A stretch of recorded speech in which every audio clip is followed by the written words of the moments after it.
আপনি একটু বলেন দাদা, এই যে মহিশালা এই নামযজ্ঞটা কততম? 20তম নামযজ্ঞ অনুষ্ঠান হচ্ছে। আর আমাদের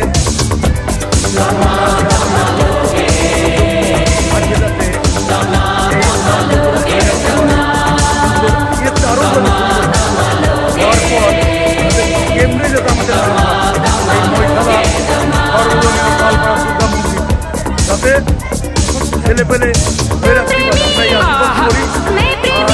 আর সাথে আপনারাও আছেন, যাতে আমাদের এই মহিশালা প্রিয় দর্শক, আমরা দেখতে পাচ্ছেন এখানে চাউল ডাল হচ্ছে। এটা কিন্তু দর্শকদের উদ্দেশ্য এবং ভক্তবৃন্দরাও কিন্তু আপনারা দেখতে পাচ্ছেন যে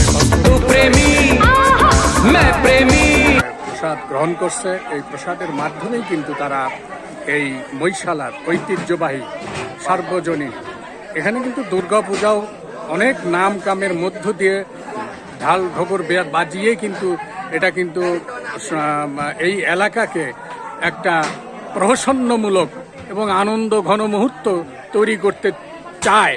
সেই নিমিত্তেই কিন্তু আজকের এই নামযজ্ঞ। তা আমরা দর্শক চলুন সভাপতির সঙ্গে একটু কথা বলি। দাদা, আপনি একটু বলেন যে আজকের এই নামযজ্ঞটা কততম এবং কয়দিন ব্যাপী? 20তম নামযজ্ঞ।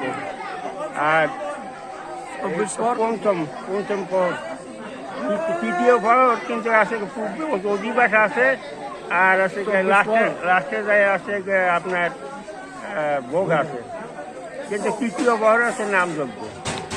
এই যে আপনারা প্রতি বছরের ন্যায় আপনারা তো বয়স শেষ হয়ে যাচ্ছে, তা আগামী প্রজন্মরা তারা কিভাবে, তাদের জন্য আপনি কি বলতে চান?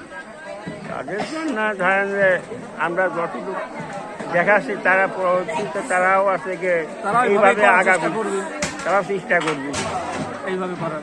আচ্ছা আচ্ছা, ইয়ং স্টাইলের লোকজন যারা আছে ছেলেপেলে সব প্রণোদিত হয়ে এখানে শ্রম দিচ্ছে তারা। আপনার একটু পরিচয় দিয়ে আপনি একটু বলুন। আমি দীনবন্ধু মজুমদার, এই মহিশালা গ্রামেরই একজন বাসিন্দা। আমার বাড়ি মহিশালা কর্মকারপাড়া। ধন্যবাদ, আপনাদের দীর্ঘায়ু এবং মহান ঈশ্বর যেন আপনাদেরকে এই নামযজ্ঞটা যাতে সাফল্যমণ্ডিত হতে পারে সেই দিকে নজর দিয়ে আজকের যে পুলিশ সার্কেল অফিসার আপনাদের সামনে এসেছে এবং তারও আমরা ছবিটা নিয়েছি এবং ওখানকার ফুটেজও নিয়েছি। তা আপনাদের ধন্যবাদ, সফলতা আনুক এবং এটা আপনারা দীর্ঘদিনের